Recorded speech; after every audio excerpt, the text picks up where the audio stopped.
There is a particular silence that exists in an empty room. It's not a peaceful silence, not the quiet of a sleeping child or a winter's dawn.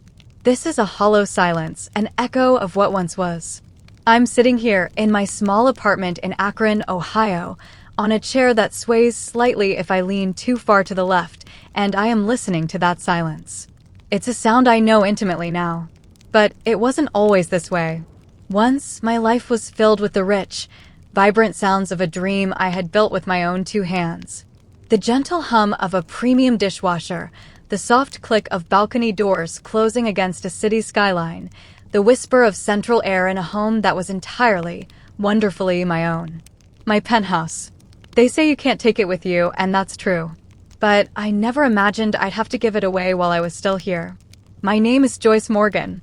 For most of my life, I was the reliable one, the steady one, the daughter who didn't cause trouble, the sister who was always there to pick up the pieces. I built my career not on flashy genius, but on dogged persistence.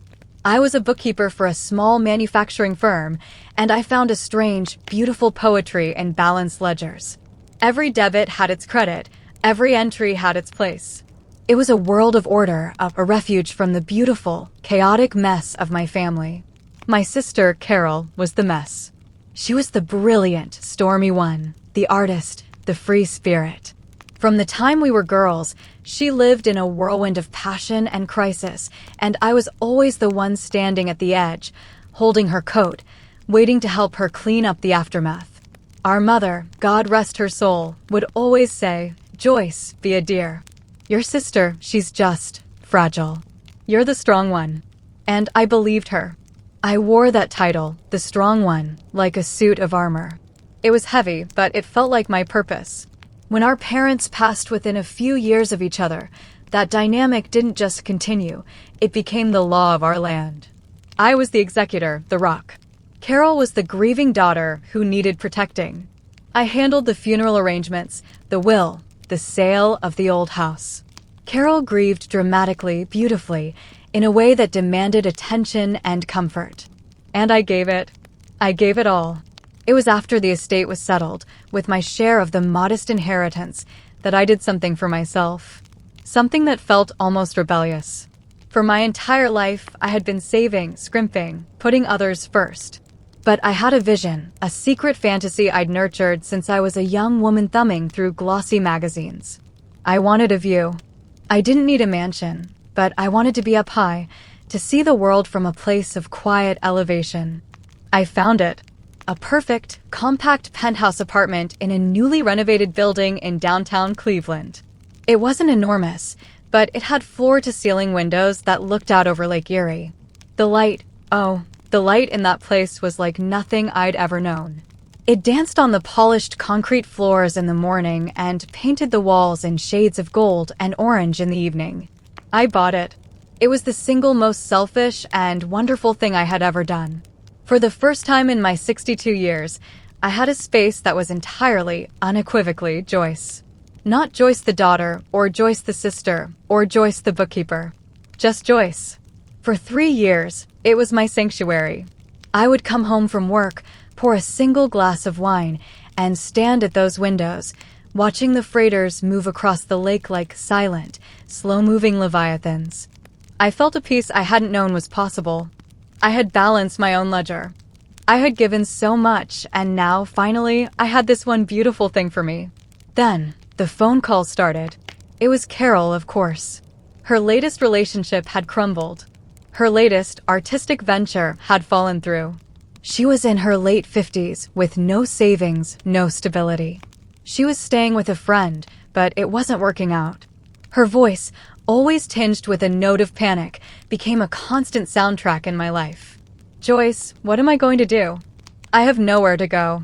I suggested apartments, small ones, affordable ones. I offered to help with the deposit. But nothing was right. Nothing was good enough. She'd sigh, a long, suffering sound that was meant to convey a depth of artistic sorrow I could never understand. "Those little boxes, Joyce. They suffocate me. You know I need light. I need space to create." And then, one Tuesday evening, she came to visit my penthouse. She stood where I always stood, at the window, and she was silent for a long time. I remember feeling a prickle of unease, a territorial instinct I hadn't known I possessed. "This is it, Joyce," she whispered, her breath fogging the glass. "This is what I need. This light. This space. This is where I could finally get my life back on track." I laughed it off, nervously. "It's a one-bedroom, Carol. And it's mine." She turned to me, and her eyes were filled with a desperate, terrifying sincerity. "But don't you see? You're the strong one. You have your life together. You have your job, your routines. You could find another place. A smaller place. You'd be fine. For me, this could be a lifeline. This could save me." The audacity of it took my breath away. But the old script, the one written by our mother decades ago, started playing in my head. "Be a dear. Your sister, she's just fragile. You're the strong one." I said no. Of course I said no. But saying no to Carol was never the end of the conversation. It was merely the beginning of a siege. The siege began subtly at first, then with a crushing intensity. Carol's phone calls became daily lamentations. "I can't sleep on Brenda's couch anymore. She's so resentful. I had a panic attack in a grocery store today. The fluorescents were so harsh. Joyce, I'm starting to think there's no place for me in this world." Each call was a carefully placed thread, weaving a tapestry of guilt around me, tighter and tighter until I could barely breathe. Then, the reinforcements arrived. My brother, David, who lived across the country and had always preferred long-distance sympathy to actual help, started calling. "Joyce, can you just help her out? You've got that big place. Maybe just for a few months until she gets on her feet? You know how she is. We have to stick together as a family." Family. That word was a hammer they used to break down my walls. My son, Michael, even got involved. He loved his Aunt Carol, saw her as the fun, eccentric relative, a splash of color in his sensible life. "Mom, you've always been the one who fixes things. If you can help her, shouldn't you? It's the right thing to do. The right thing to do." I lay awake at night in my beautiful bedroom, staring at the reflection of the moon on the lake, and I wrestled with that phrase. What was the right thing? Was it right to safeguard the one piece of happiness I had carved out for myself? Or was it right to sacrifice it for someone who seemed constitutionally incapable of building their own stability? My whole identity, my entire life, had been built on being the person who did the right thing. And the right thing, according to everyone I loved, was to give. The climax came at a family dinner I foolishly agreed to host. Carol, David, who had flown in unexpectedly, and Michael with his wife. It was supposed to be a nice evening. I made a roast. I used my good china. But I could feel the tension in the air, a collective holding of breath. Finally, over coffee, David put down his cup and looked at me, his expression grave. "Joyce, we're worried. We're all worried. Carol can't go on like this. She's talking about giving up. We think she's a danger to herself." My heart stopped. "What are you saying?" "We need a solution," David said, his voice low and reasonable. "A real, permanent solution. You have the asset. This apartment. We've spoken to a lawyer, a friend of mine, and he's drawn up papers. A life estate. You would sign the penthouse over to Carol. She would own it, so she'd have that security, that anchor. But you would have the right to live there for the rest of your life. It's perfect. She gets the ownership she needs for her peace of mind, and you get to stay. It's the ultimate safety net for her." I looked around the table. Carol was crying silent, perfect tears. Michael was looking at his plate, his face flushed with discomfort. David's gaze was steady, unwavering. It felt like an intervention, but I wasn't the one who was sick. I was the one who was being asked to donate an organ while still alive. You spoke to a lawyer?" I managed to say, my voice a whisper. "We had to, Joyce," Carol said, her voice trembling. "This isn't just about a place to live. This is about my survival. If I know I have a home, a real home that can't be taken away, I can heal. I can finally become the person I'm meant to be. Please, Joyce, don't let me drown." The pressure was immense, a physical weight on my chest. They had an answer for everything. When I stammered that I loved my home, David said, "And you can keep it. You just won't own it. It's a piece of paper." When I said it felt unfair, Carol wept harder and said, "Life isn't fair, Joyce. Look at me. They presented it as the only loving, logical, family-oriented choice. To refuse was to be selfish, cruel, to not care if my sister lived or died. I felt the foundations of my own mind cracking. Maybe they were right. Maybe I was being selfish. This was just a thing, an apartment, and my sister's mental health was on the line. Had my little dream made me so hard-hearted? Was my desire for a view more important than my sister's life? In a moment of profound weakness, of sheer emotional exhaustion, I broke. I nodded. I said yes. The signing of the papers a week later was a blur. It happened in a cold, beige office. Carol was suddenly vibrant, clear-eyed, signing her name with a flourish. I signed mine, and my hand felt like it belonged to someone else. I was giving her the deed, the title. She was the owner. I was merely a tenant in my own dream. For a few weeks, there was a fragile peace. Carol was effusively grateful. She moved a few of her things in. But then, slowly, the tide began to turn. She started talking about her vision for the space. My minimalist furniture was too sterile. My neutral colors were sucking the life out of the room. She wanted to paint, to knock down a non-load-bearing wall, to turn my reading nook into a creative studio.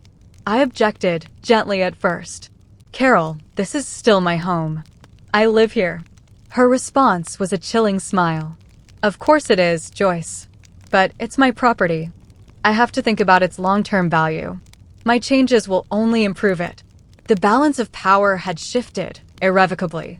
The arguments started. They were brutal, ugly things. She would accuse me of stifling her creativity, of not understanding the burden of ownership. I would plead for the sanctity of the home I had created.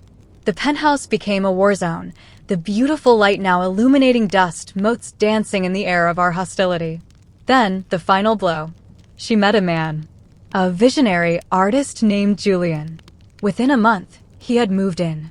My sanctuary was filled with his canvases, the smell of turpentine, their loud laughter and late-night fights. I was a ghost in my own home, tiptoeing around their life, which was now being lived, loudly and messily, in the space I had given away. One night, I overheard them talking. Julian said, "When are you going to get rid of the old lady? This place would be perfect for a gallery with this light." Carol laughed, a sound I hadn't heard from her in years, light and free and cruel. "Don't worry, darling. The life estate was a stroke of genius, but even those have loopholes. We'll make her so miserable she'll leave. She's already cracking. She's not as strong as she thinks she is." I stood there, in the hallway, frozen. It had all been a lie. The fragility, the talk of suicide, the desperation. It was a performance, a long, elaborate con to get my home. And my family, my own brother and son, had been her willing accomplices. The strength I had worn as armor had been used as a weapon against me. I felt the hollow silence of that penthouse begin to fill with the deafening roar of my own heartbreak. I packed a single suitcase that night. I couldn't stay there another minute. I left a note on the kitchen counter, a simple "I'm gone." I drove through the night, back to Akron, where I found this small, swaying apartment. The silence here was different. It wasn't the silence of a stolen dream, but the silence of utter defeat. The months that followed were the darkest of my life. The silence in my little apartment was a heavy blanket, smothering me. I retired from my job.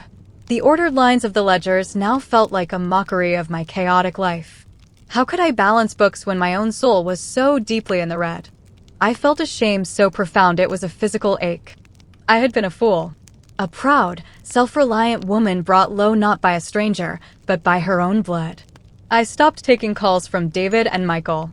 Their messages piled up, first confused, then concerned, then angry. "Joyce, where are you?" "Mom, Carol says you just left. What's going on?" "Joyce, this is ridiculous. Call us back." I couldn't. The sound of their voices was a pickaxe chipping away at what little composure I had left. I had built my life on the bedrock of family, and I discovered too late that it was nothing but sand. I existed in a gray haze. My days were measured in cups of tea and the slow march of sunlight across my cheap linoleum floor. I was a shipwreck, and the memory of my penthouse, of Carol's laugh in that hallway, was the storm that had sunk me. I didn't see a way out. I was in my 60s, alone, living on a reduced pension in a rented apartment, the single valuable asset I'd ever owned now in the hands of my treacherous sister. This, I thought, is how a story ends. Not with a bang, but with the slow, quiet whisper of regret. It was my neighbor, an elderly Polish man named Mr. Petrov, who inadvertently threw me a lifeline. He found me one afternoon, sitting on the bench outside our building, staring at nothing. He didn't ask if I was okay. He simply sat beside me and said, "The world is hard for good people." Then he handed me a flyer. My church. They have a community lunch on Tuesdays. The food is bad, but the company is worse. You should come. It was so blunt, so devoid of pity, that it made me smile for the first time in months. I started going. The food was, as advertised, bad. But I started talking to people. I said my name was Joyce. I said I was recently retired. I didn't say anything about my family or my penthouse. It was a start. It was putting one foot in front of the other. And then, one Tuesday, I saw it. A poster on the community board. Senior Legal Advocacy. Know your rights. With a trembling hand, I took down the number. What did I have to lose? I made an appointment with a young, earnest lawyer named Sarah.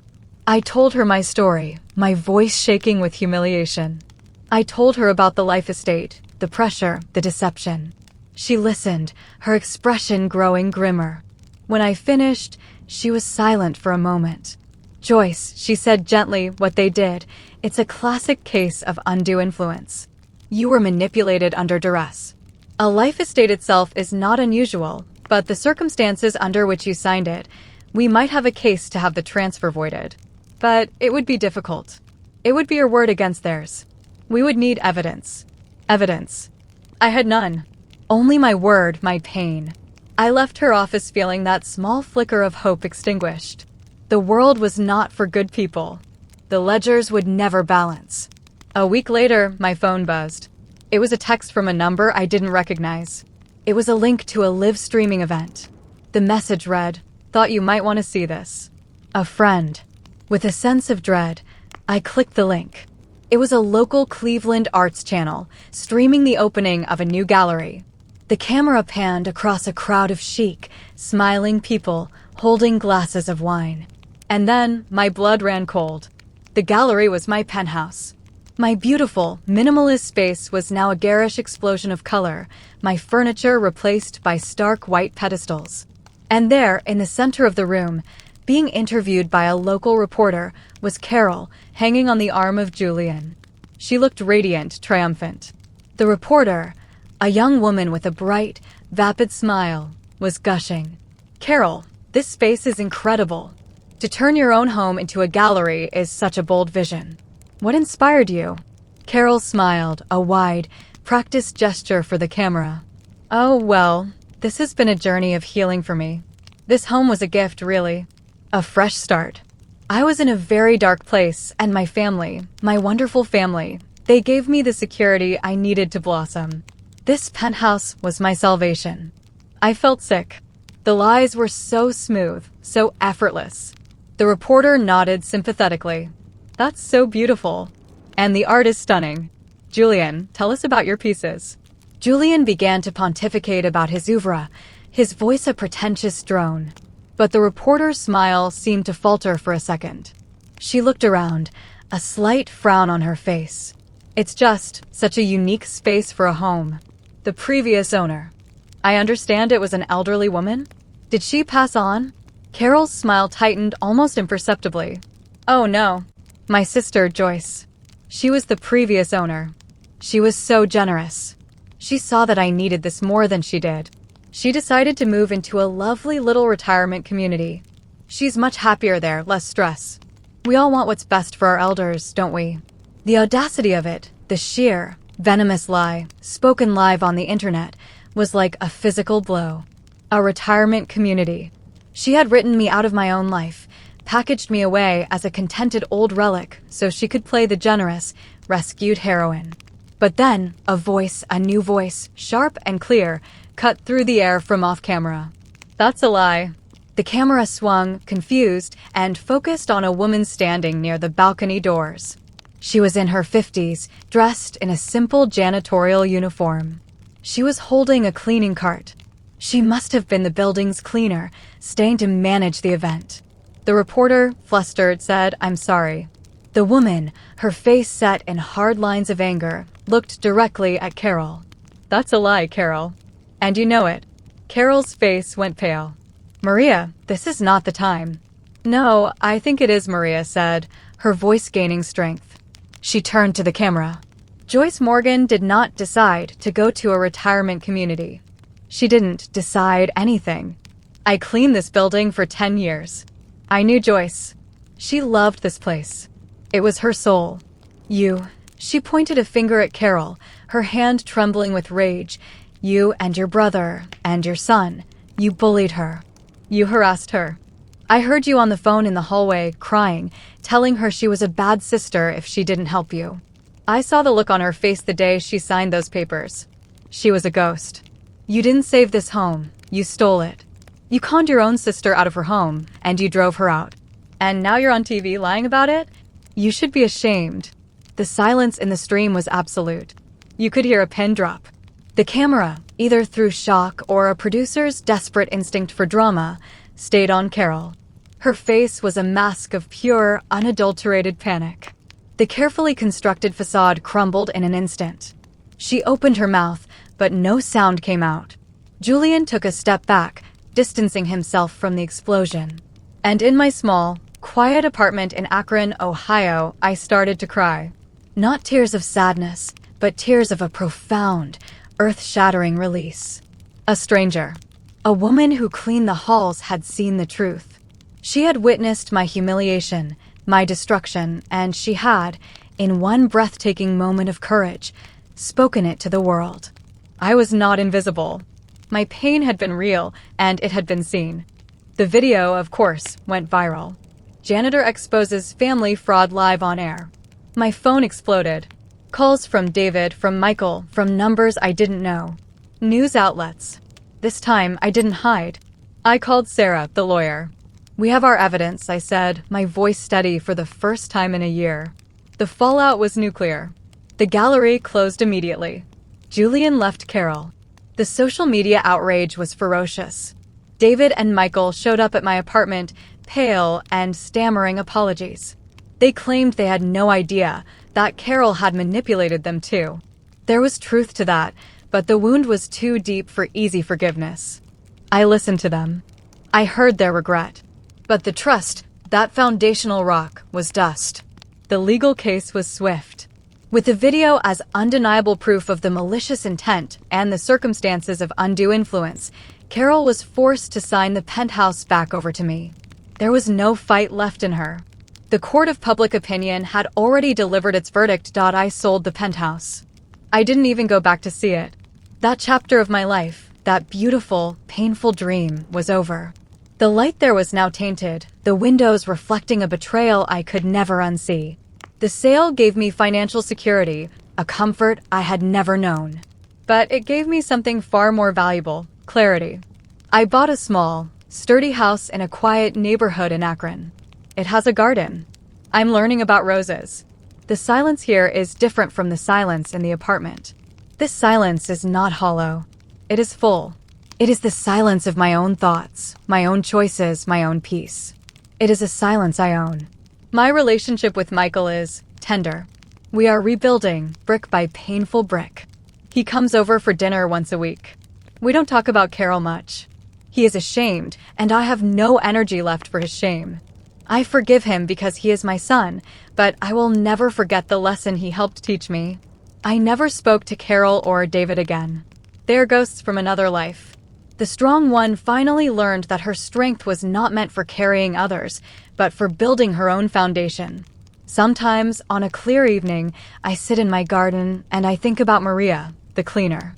I found her and thanked her. I tried to give her money, but she refused. She said she just couldn't stand to see a good person be broken by a bad one. She was my stranger, my unexpected savior. They say you can't go home again. And they're right. The home I yearned for wasn't a penthouse with a view of the lake. It was a feeling of safety, of being valued, of being seen. I had looked for it in the approval of my family, in the perfection of a physical space. I found it, instead, in the courage of a stranger, in the quiet strength of my own recovery, and in the simple, profound truth of a balanced ledger. I gave everything, and I lost everything. And in that empty space, I finally found room for myself. The silence is no longer my enemy. It is my witness, and it is finally, blessedly, my own.